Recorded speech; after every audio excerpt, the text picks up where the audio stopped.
I have noticed that even after getting a full 10 hours sleep, I wake up grumpy and not feel well. And it always happens that I am always thinking constantly about something else and not getting the proper rest that my body wants.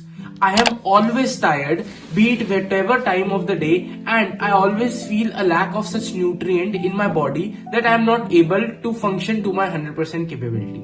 I feel ये सब problems आपके साथ भी होती होंगी कि समझ नहीं आ रहा क्या हो रहा है मेरी लाइफ में और चीजें ढंग से बैठ नहीं रही हैं। आइए आज उनको बताता हूँ और I will tell you with reasons why are you always feeling restless and tired and not able to make your body the given rest it requires.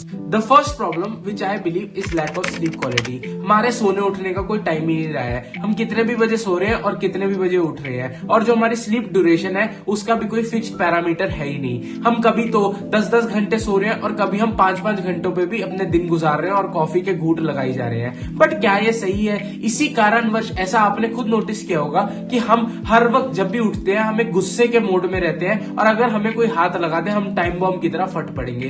ऐसा इसलिए हो रहा है क्योंकि हमारी स्लीप क्वालिटी बैलेंस नहीं है। हमारे मन में मिट बैठी हुई है कि 8 घंटे की नींद इंपॉर्टेंट है, बट ऐसा सच नहीं है। कितने घंटे की नींद इंपॉर्टेंट है? मैं मानता हूं कि जितने घंटे में आपकी बॉडी रिचार्ज हो जाए और खुद को फिट मान ले और आपकी बॉडी क्लॉक उसको एक्सेप्ट कर ले, वो नींद बहुत ज्यादा मतलब इसमें को एफिशिएंट है। अगर मैं अपना पर्सनल एक्सपीरियंस शेयर करूं, अभी मैं खुद 3-4 बजे रात को सोता हूं और सुबह 10 बजे 11 बजे लेट उठता हूं। जो क्या सही है? नहीं। मैं पूरा टाइम ग्रम्पी और टायर्ड फील करता हूँ और जब मैं ऑफिस जाता हूँ मैं आंखें बंद करके मतलब जाग रहा होता हूँ, बट जिसे मैं कहूँ वो एफिशिएंसी, वो पावर टाइम नहीं आता और रात के 2-1-2 बजे मेरा दिमाग इतना गंदा एक्टिवेट हो जाता है कि मैं अभी आपके लिए वीडियो भी बना रहा हूँ। और cut to my preparation days, जब मैं प्रिपरेशन कर रहा था तो मेरी बॉडी क्लॉक इस तरह से ट्रेन हो गई थी कि वो 6 बजे अपने आप उठ जाती थी और 11 बजे वो थक हार कर सो जाती थी। आई बिलीव वो ड्यूरेशन, वो डेज बहुत बेटर थे क्योंकि मेरी बॉडी क्लॉक को वो चीज सूट करती थी और मैं उसमें अपना 100% पोटेंशियल दे पाता। और मैं खुद इस पे काम कर रहा हूँ कि इसको बेटर तरीके से करके और बेटर तरीके से ले आऊं। और मैं एक चीज और बोलता हूँ कि अगर आपको लगता है कि जब हम पढ़ रहे हैं ड्यूरेशन में अगर हमें एक गैप मिलता है आधे घंटे का, 30 मिनट का, तो उस ड्यूरेशन में जरूर सो जाया करो। क्यों? क्योंकि वो एक पावर नैप होती है जो आपको एक जगा देती है और वो उस वक्त नींद का झोंका आना जरूरी होता है और उस वक्त अगर आप सो गए और अपने आप को पावर रिचार्ज कर लिया तो वो आपको एक इफेक्टिवनेस दे देता है और चीजों को समझा देता है। और मैं ये बोलता हूँ कि भैया 8 घंटे सोना चाहिए, नहीं।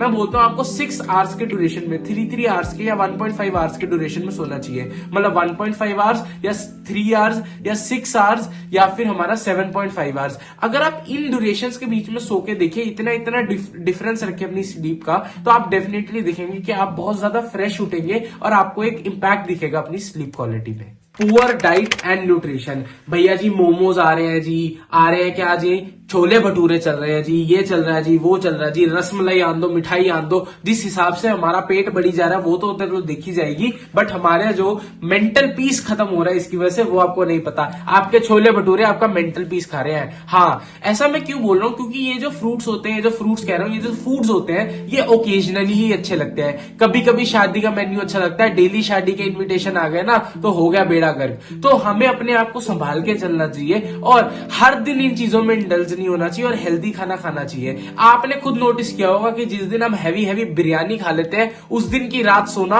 और जिस दिन हम हल्का फुल्का ग्रीन वेजिटेबल्स, मम्मी की बनाई हुई तोरी सब्जी खाते हैं तो हमारा माइंड ज्यादा फिट कर रहता है और बढ़िया तरीके से नींद आती है। और जब हमारी इंटेंस टाइम्स को कम काम करना पड़ता है ना तो वो खुद को ज्यादा रिलैक्स फील करती है, और जब रिलैक्स बॉडी रहती है, फिट बॉडी रहती है, तो हमारा माइंड और फास्ट चलता है। हमने जनरली भी देखा है जो ओबीज लोग होते हैं, जो मोटे लोग होते हैं, उनकी तरफ हम आकर्षित भी नहीं होते क्योंकि उनकी जो साइकोलॉजी है, मतलब हमारा एक माइंड, ह्यूमन साइकोलॉजी मानता है कि यार ये आदमी अच्छा नहीं होगा और एक सुंदर दिखने वाले इंसान को सब पसंद करते हैं। तो हमें यही बोलता हूँ कि अपनी फिटनेस पे ध्यान दीजिए, और अपनी फिटनेस पे ध्यान देंगे आप जब कॉन्फिडेंट फील करेंगे तो definitely you will start feeling better and not tired enough. क्योंकि भैया सुबह सुबह उठ के पिज्जा तो कोई खाएगा नहीं, तो सुबह सुबह उठ के मेहनत करने का मन करता है, और जो आदमी पिज्जा खा के बैठा है उसको सिर्फ टायर्डनेस आएगी, फिर जाके पढ़ाई भी नहीं होगी। तो हैक यही है कि eat good foods so that you से strengthen and include berries, include shakes, include nimbu pani, include fruits, include salads in your diet, ताकि आपको और बेटर वर्किंग मिले और थोड़ी वैरायटी मिल जाए यार बढ़िया बढ़िया चीजों को खाने की। भैया डिहाइड्रेशन,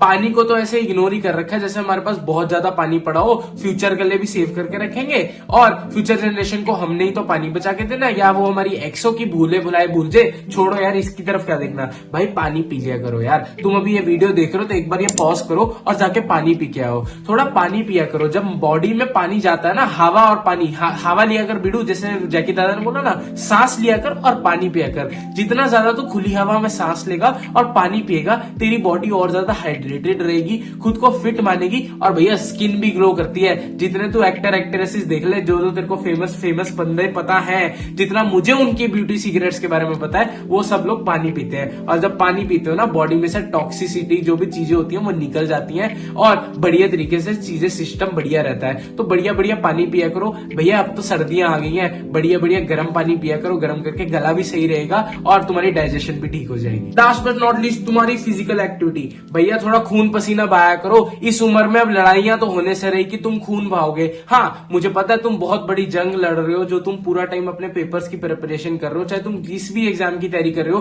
बट तुम अगर जिंदगी में आए हो तो तुम एक जंग लड़ रहे हो। और हर किसी का जंग का मैदान अलग है, हर किसी के सर्कमस्टांसेस अलग है। बस इस जंग में खून तो नहीं बहा सकते, तो मैं एक राय दूंगा, पसीना बहाना शुरू कर दो।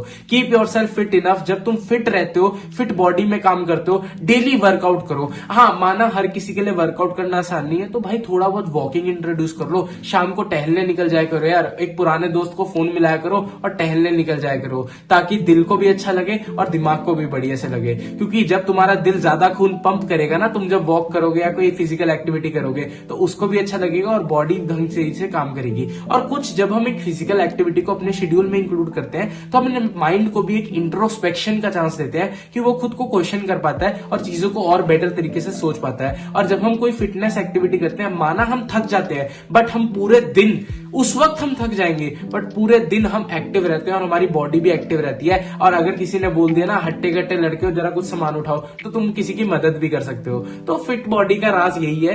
एक फिट बॉडी मतलब हेल्दी माइंड, मतलब क्या था, हाँ, अ गुड माइंड मतलब healthy mind stage in a healthy body. तो बढ़िया अपनी बॉडी बना के रखो। जिम जुम नहीं जाया करो यार, मैं कोई डोले शोले बनाने को नहीं कह रहा, बस अपने आप को फिट रखा करो, प्रेजेंटेबल रखा करो, क्योंकि एक पर्सनैलिटी भी इंसान की बहुत ज्यादा मैटर करती है और वो तुम्हें ये टायर्डनेस से भी दूर कर देगा।